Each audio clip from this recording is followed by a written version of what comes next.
Fala aí, tranquilo? Estamos de volta aí depois de, uma semaninha que eu tirei aí de descanso. De vez em quando a gente merece também, né? Não é só trabalho que vai me fazer sobreviver, apesar que a gente tem que trabalhar. Mas tirei uma semaninha aí, viajei um pouquinho para relaxar. Até deixei avisado o pessoal que me acompanha na minha página no Facebook, né? Eu deixei lá avisado que eu iria tirar esse tempinho de descanso, mas estamos de volta. Hoje, dia 7 de março, exatamente, são 8h20 da manhã. Eu estou voltando aqui às gravações, né? O nosso curso de Direito Administrativo 2018, atualizadinho 2018 aí. Como eu até coloquei na postagem no Facebook. Adam, por que você não deixou gravado um monte de vídeo aí e disponibilizou pra gente? Apesar do direito administrativo não mudar muito, né? Fora entendimento que às vezes modifica, uma súmula que pode sair, mas a gente não está no momento em que o direito administrativo é lá muito foco, o eleitoral ele está muito mais alavancado hoje em dia. Mas eu sempre gosto de gravar o mais atual possível, até porque eu posso usar exemplos mais atuais, né? Eu posso observar alguma situação interessante que eu possa expor a você. Então é uma questão de opção, tá? É preferência minha e que eu acredito que também seja preferência de vocês que estão aí me acompanhando nesse curso. Então eu preferi não vou gravar, vou deixar previamente gravado, não, vamos fazer um trabalho novo, né? Atualizado, melhor dizendo, do jeitinho que eu comecei e que eu pretendo fazer até o final do curso. Aula 2, né? Fechamos aí a aula 1, fizemos aquelas questõezinhas lá. Aula 2, essa aula 2 ela vai ser dividida em 5 vídeos só, né? Praticamente aí a metade do que a gente fez na aula 1, foram 11 vídeos, né? Antes que você me corrija, praticamente a metade, eu não falei a metade, então antes que, professor, não sabe nem matemática. Mas 5 videozinhos, sendo 4 de teoria e 1 de exercícios também, para a gente terminar essa aula. Então isso aqui vai ser um pouco mais rápido. Nessa aula 2 nós vamos falar sobre princípios e poderes administrativos. Então 2 vídeos sobre princípios, 2 vídeos sobre poderes. Esse primeiro vídeo aqui, obviamente, introdutório, mas já vamos trabalhar o primeiro assunto desses vídeos. A gente vai começar a falar sobre princípios da administração pública. Uma coisa que a gente já falou, cuidado, na aula 1, sobre princípios da organização administrativa. Esse aqui é um pouco mais complicado, porque aqueles princípios lá são especificamente voltados para a forma de atuação dentro da organização administrativa. Aqui, a gente vai falar dos princípios que norteiam o direito administrativo num todo. Ou seja, todas as pessoas que tenham a mais miserável, e eu digo isso no melhor termo da palavra, a mais miserável mais completa e miserável relação com a administração pública, por menor que essa relação seja, por maior que ela seja, independente disso, esse agente público, esse gestor público, essa pessoa, ela vai ter que agir dentro desses moldes, desses parâmetros.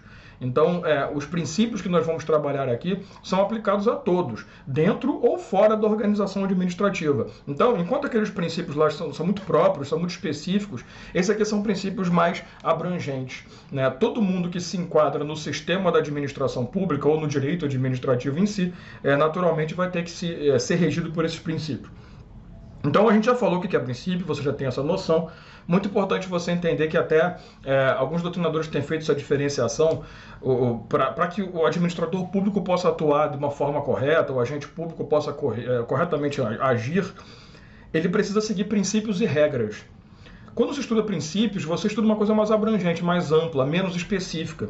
Porque o princípio ele vai nortear a atuação do administrador público em qualquer situação. Ele não está pegando uma situação específica e dizendo você tem que agir assim nesse caso. Ele está dizendo, olha, se você faz parte da composição, você tem que agir desse jeito. Tá? O que vai nortear o teu ser são esses princípios. Quando você fala em regras, aí é coisa mais específica. No caso tal, você tem que agir assim. Isso é regra. Então é muito importante a gente separar. A gente estuda muito regra, né? A gente vai ter muito, ainda mais quando a gente está ato administrativo, serviços públicos, a gente vai ter bastante regra, mas obviamente tem princípios. E aliás, o direito administrativo, por ser uma matéria muito teórica, a gente vai ter princípio em tudo, né? A gente já viu na aula 1 da organização administrativa, a gente vai ter princípios aqui, a gente vai ter princípios quando for tratar de serviços públicos, a gente vai ter princípios quando for tratar de licitação, a gente vai ter princípios quando for tratar de processo administrativo federal. Então, Não se estressa, que tem princípio pra caraca aí. Mas o importante é você entender que esses princípios são aplicáveis para tudo e para todos. Não tem momento específico, não tem situação determinada, não tem nada, é para todo mundo, tá? Eu já devo ter comentado isso, eu espero, porque também o lado ruim é isso, né? Quando você grava com o tempo, você não lembra exatamente se você já falou tudo. Então, me perdoe se eu estiver me repetindo, mas é por uma questão até de manter o estudo correto. É bom que serve de revisão, se eu já tiver falado. Os princípios que norteiam o direito administrativo são dois, princípios mais primordiais do mundo. O princípio da supremacia do interesse público sobre o privado, aquele que diz que sempre que o administrador público estiver numa posição em que ele tem o interesse público e o privado distantes ou conflitantes, né, em litígio, o administrador público tem que optar pelo lado do interesse público, tem que optar pela vontade pública. O particular nunca pode prevalecer. E a gente tem outro segundo princípio mais importante, tanto a ideia do princípio da indisponibilidade do interesse público. Apesar do administrador público poder mexer com seu interesse público, ele não pode se dispor dele, ou seja, ele não pode abrir mão da obrigação de fazer, né? Porque eu gosto sempre de pensar assim, você chega para o cara e fala assim, você será um gestor público, logo você terá todo o interesse público em suas mãos, então faça o melhor por ele.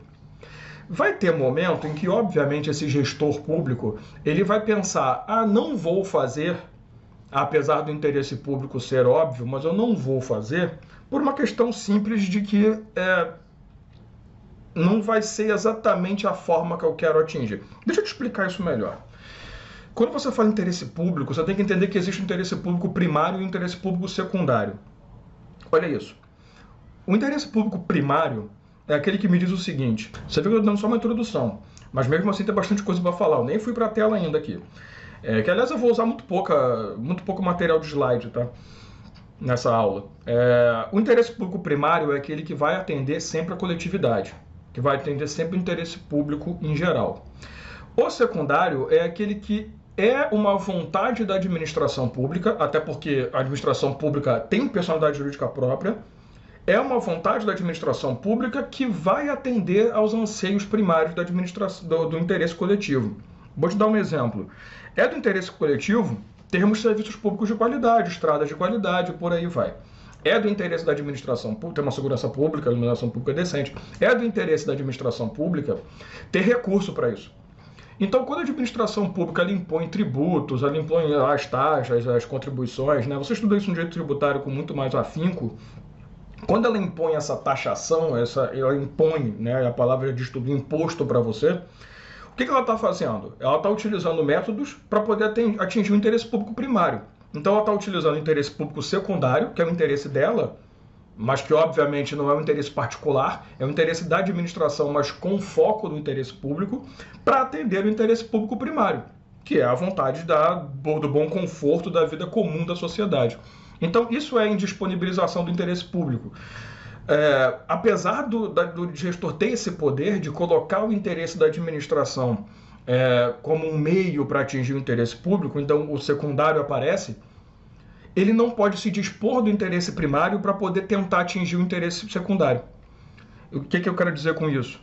O manipulador público, e eu vou utilizar isso quando eu quero dizer agente público vagabundo, corrupto, safado, sem vergonha, o manipulador público, ele pode muito bem empurrar o interesse público secundário supostamente atender o interesse público primário, mas quando no final o interesse não é público, é privado. Então a ideia da indisponibilização é isso. Eu não posso me dispor do interesse primário para poder atingir o secundário. Eu não posso me dispor, já que o interesse público é meu, o bem público é meu, eu não posso me dispor dele para poder atingir a minha vontade.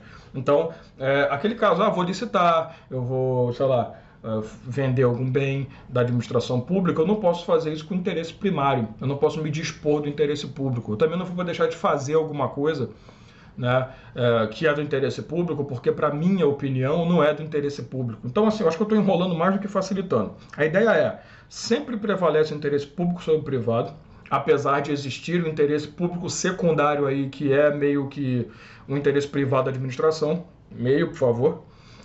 Mas, ao mesmo tempo, o gestor público não pode deixar de fazer as coisas do interesse público, já que ele gere o interesse público em si. Então, é uma forma de forçar o gestor a fazer, porque nós somos brasileiros, né? Se você deixar na mão do gestor e falar, vai lá, vai com Deus, ele não vai fazer nada. Então, a gente já viu, né, se eu não me engano, mas esses dois princípios.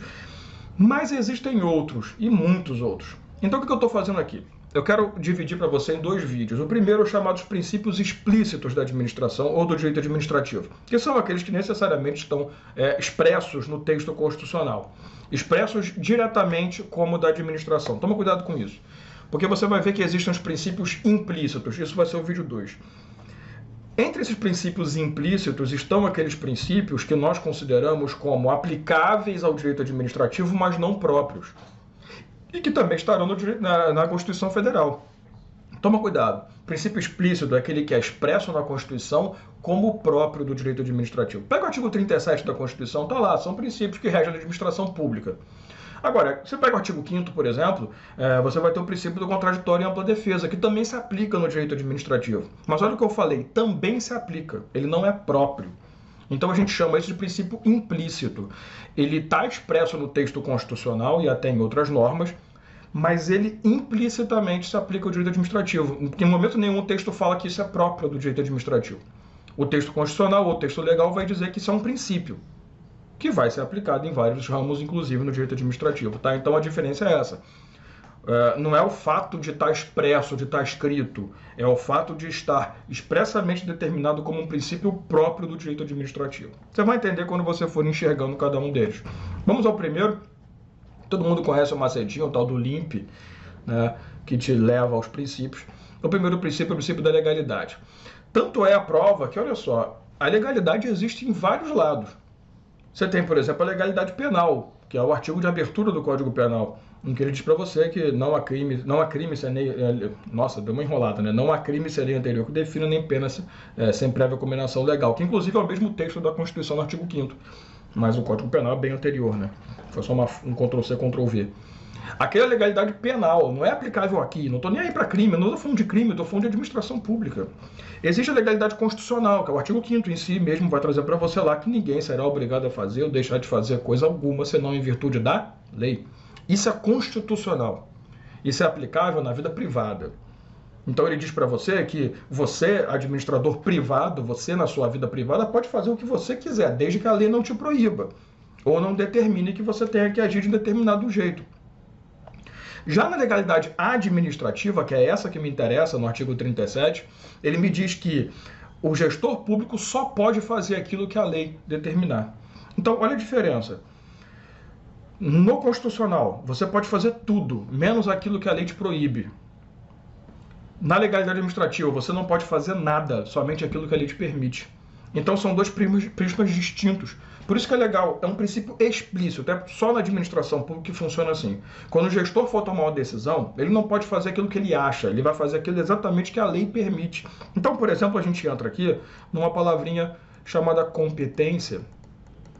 A competência ela vai ser extremamente importante lá nos atos administrativos, mas também, obviamente, se apresenta, aliás, em vários lados. Cara, se não for da sua competência, se você fizer, não tem validade. Competência no direito significa que compete àquela pessoa fazer. Então está previsto na lei que faça. Eu posso prender alguém no meio da rua? Não, porque não é competência minha. Eu não tenho esse poder.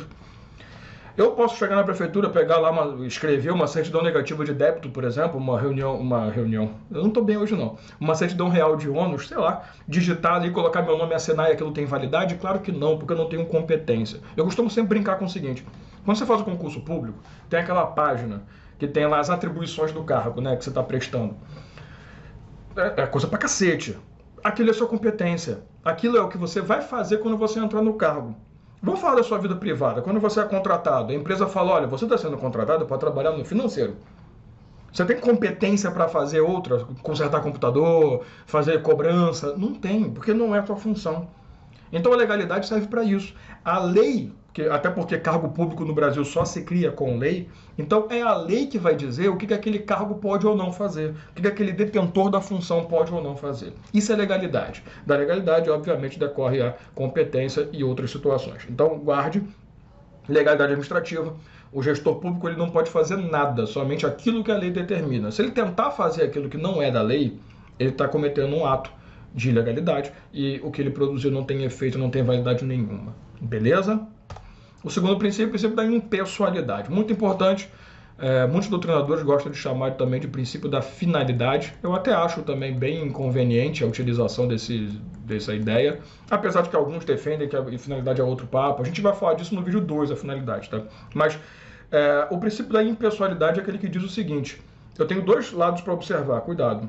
Primeiro, quando o gestor público for tomar uma decisão, ele tem que ser impessoal, imparcial, ou seja, ele tem que pensar no interesse público e não no privado. Então, o primeiro lado é esse. Quando o agente público vai fazer alguma coisa, ele tem que fazer pensando no interesse público sempre, mesmo que não seja da vontade dele. Não, mas eu não quero, eu não concordo, eu não acho legal. Dane-se, o teu interesse não me importa. O outro lado, o administrador público não pode fazer nada pensando em quem ele está atingindo. Ele tem que ser impessoal nos objetos, no objetivo, no alvo dos atos. Então imagina que você seja lá um chefe de departamento e você vai abrir um processo administrativo disciplinar que pode resultar na demissão da tua esposa. Não vou fazer não, porque pode ser que eu demita. Ou então você até abre o processo, a comissão de julgamento vai lá e diz, ó, demite, e você, não vou demitir não, é minha esposa, porque você está olhando o objeto. Primeiro que você não está entendendo o interesse público que demita quem não presta. Não que sua esposa não preste ou seu marido não preste, estou falando que nesse caso não presta. Segundo, que você não está fazendo, por quê? Porque você está pensando no objeto. Então, quando você vai produzir um ato, você não pode pensar, e aqui fica uma crítica muito direta, muito velada a alguns presidentes, alguns que eu digo todos. Eu vou fazer isso que vai ajudar o pobre, eu vou fazer isso que vai ajudar o rico, eu vou fazer isso que vai ajudar o bancário, ou o banqueiro, ou o banquista, né? Depende do ponto de vista. Esse foco de tomar decisão pensando no objeto é totalmente impessoal, porque eu não posso fazer aquilo pensando em atingir uma classe ou uma demanda. Eu tenho que fazer aquilo pensando em todos.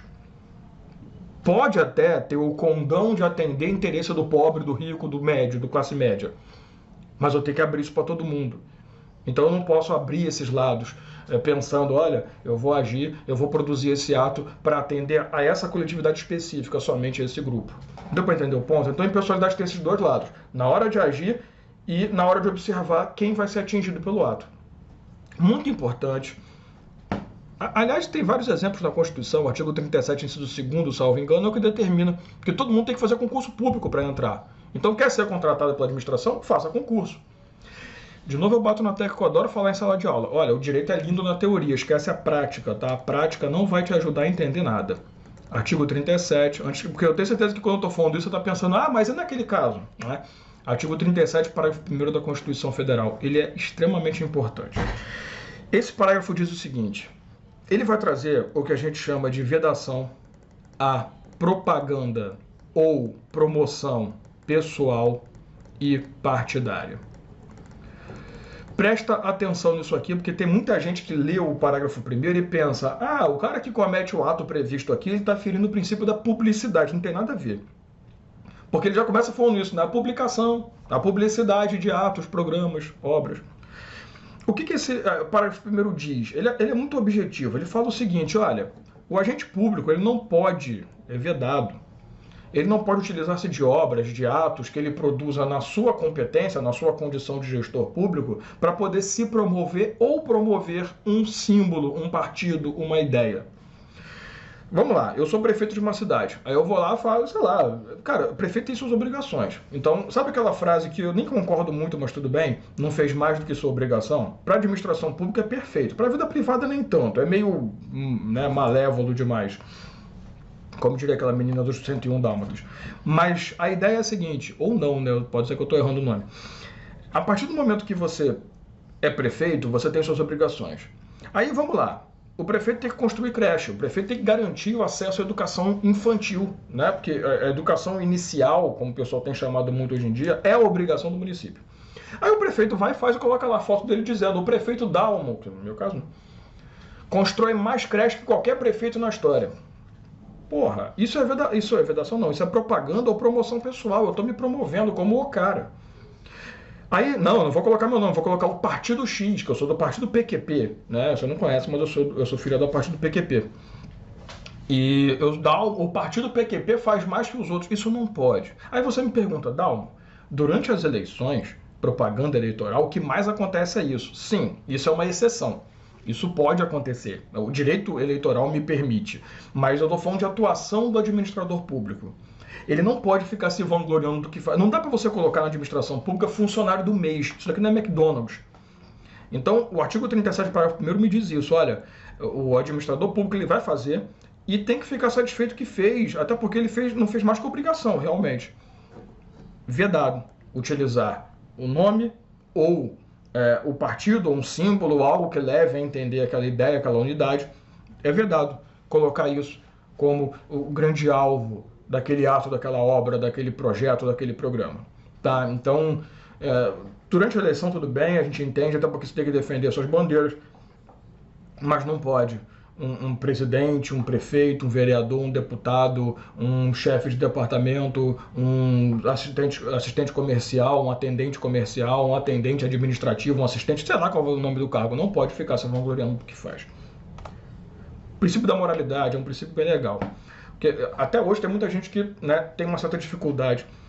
Eu gosto sempre de me utilizar do decreto 1171 de 94, e eu destaco para o 171 aqui, que é o Código de Ética da Administração Pública Federal. Né? Vai entender Código de Ética, é nada mais irônico do que no Brasil ser assim, né? O Código de Ética ser o decreto 1171. Bom, esse decreto, num dos seus incisos, que na verdade são itens, no final das contas, que vai falar sobre as regras deontológicas da administração pública, ele vai determinar para você o seguinte: olha, a moralidade nada mais é do que a reunião em um mesmo ato da legalidade e da impessoalidade. Olha que legal isso aqui.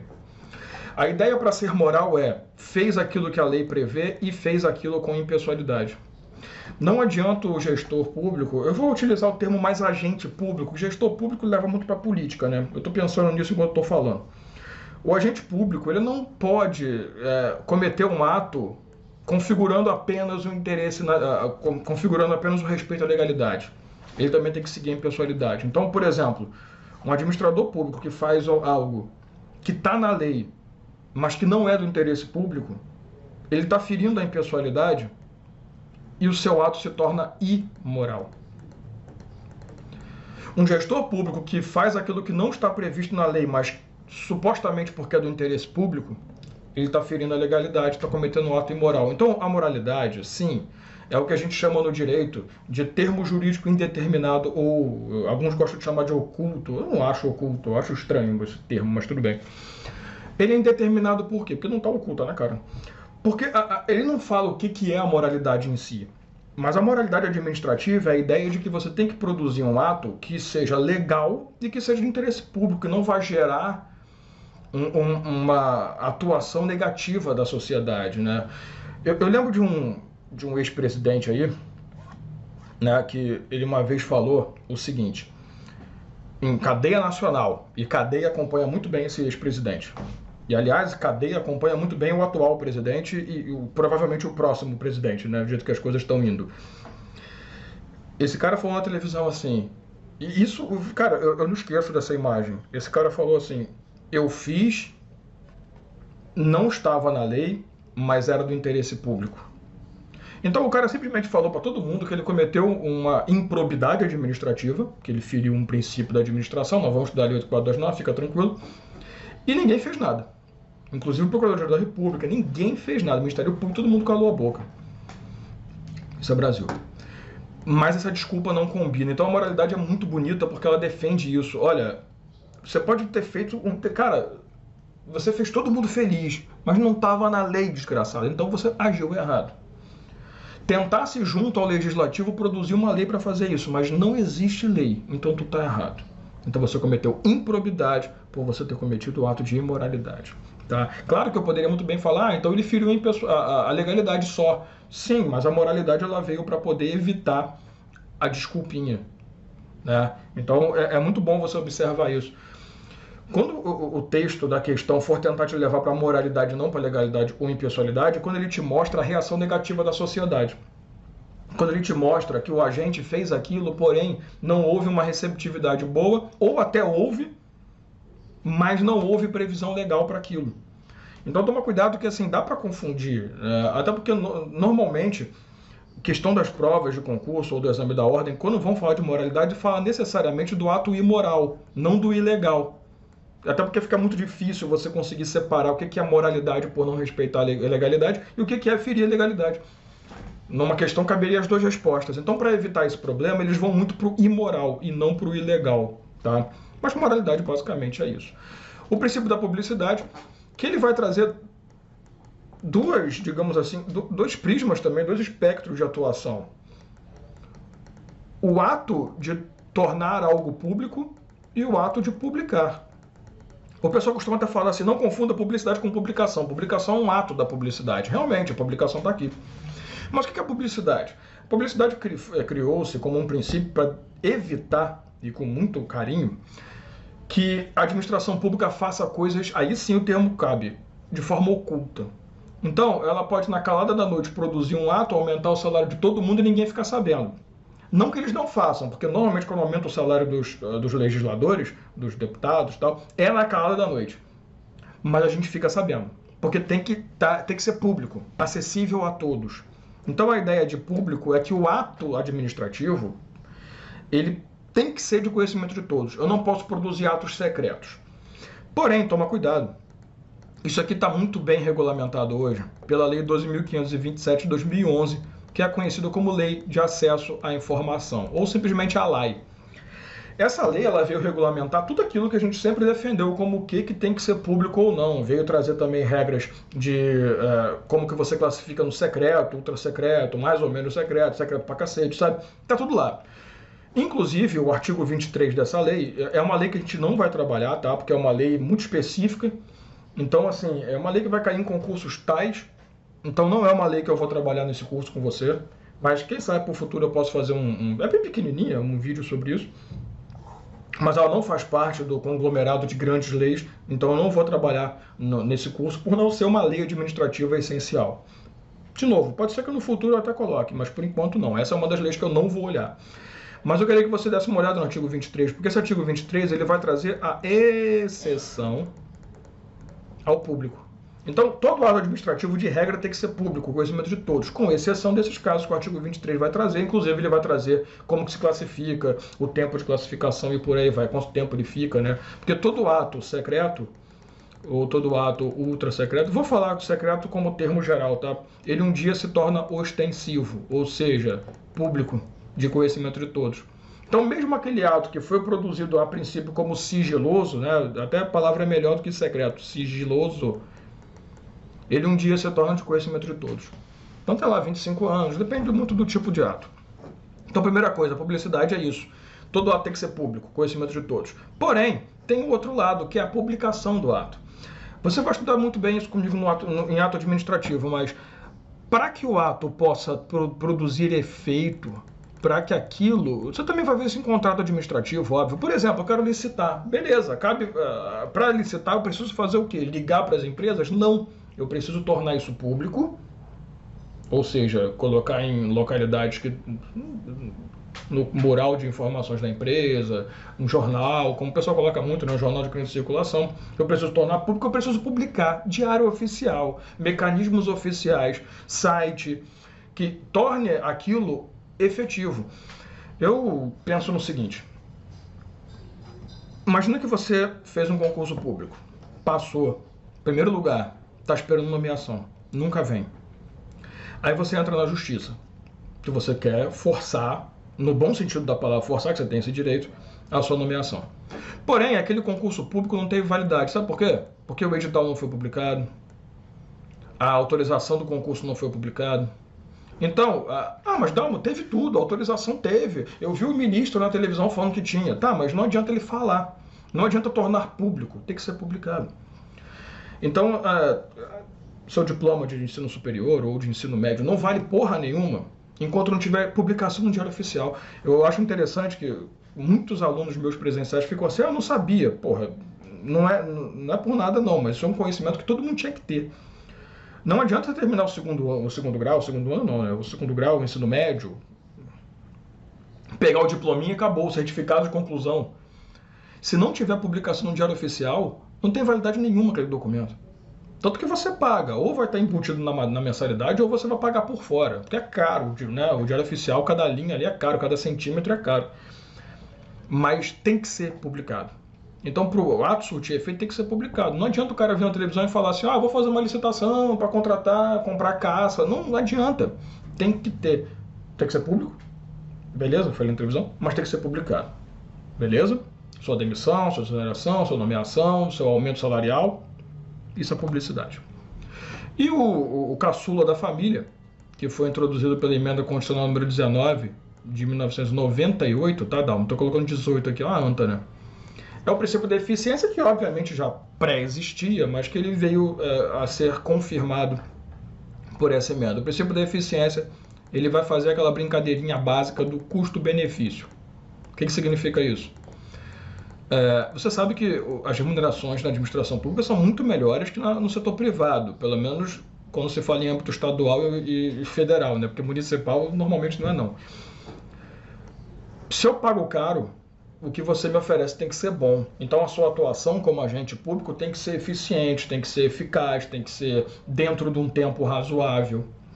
Então a eficiência foi uma forma que se desenvolveu, também é um termo jurídico indeterminado, mas foi uma forma que se desenvolveu para que a gente possa criar mecanismos de cobrança do agente público. Eu acho que um grande exemplo, que inclusive essa emenda constitucional também acrescentou, também alterou, aliás, foi o artigo 41 da Constituição.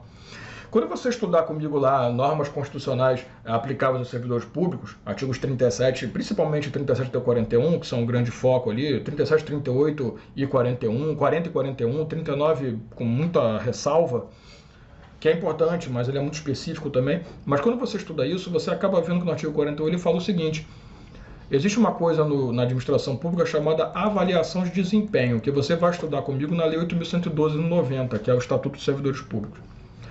Até então, era muito comum você estar no estágio probatório, sofrendo avaliação de desempenho. Depois que você se tornava estável, você nunca mais era avaliado. Então, o cara, depois dos 3 anos lá de atuação dele, ou 2, ou 5, dependendo do texto, apesar de que, se o texto fala 2, aplica-se 3, porque, né, é uma questão de entendimento geral.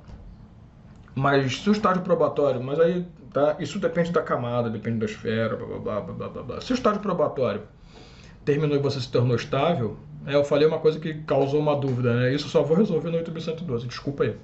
Que eu sei que tem gente assim, como assim, Dom? A gente vai conversar sobre isso só lá pra frente. Depois de se tornar estável, o cara nunca mais trabalhava. Ele trabalhava pra caralho 3 anos, desculpa o termo, mas só pra você entender. Trabalhava muito 3 anos. Espero que a gatinha aí que de vez em quando assiste minha aula, que até, obrigado a aluna lá do Facebook colocou, viu que eu tenho 2 gatos em casa, eu adorei. Eu espero que ela não aprenda esse palavrão comigo, mas... o cara trabalha pra caramba 3 anos, se tornou estável, parou. Aí começa a faltar, começa a chegar tarde, sabe? Porra. O que essa emenda fez? Não, cara, eu quero sua eficiência sempre, não só durante o estágio probatório. Então a avaliação de desempenho se estendeu também aos servidores estáveis. Então essa foi uma grande alteração do artigo 41. Eu posso cobrar. Outra grande jogada é o artigo 169, também da Constituição Federal, por exemplo, que vai falar sobre o limite de gasto com o pessoal. Então eu posso, inclusive, para cortar gastos, exonerar servidores públicos, quem sabe até estáveis. É muito louco isso. Mas isso é uma regra de eficiência. Então o gestor público tem que ser eficiente com o que ele faz, com o dinheiro que ele toma conta. E o servidor público, o agente público, ele tem que ser eficiente também com a sua prestação. Beleza? Fechamos. Então esses são os 5 princípios que são chamados expressos. Ou explícitos, perdão, porque alguns são expressos, óbvio. Mas eu tenho mais, e são bem mais princípios, que são os implícitos. Nos vemos no vídeo 2. Um abraço.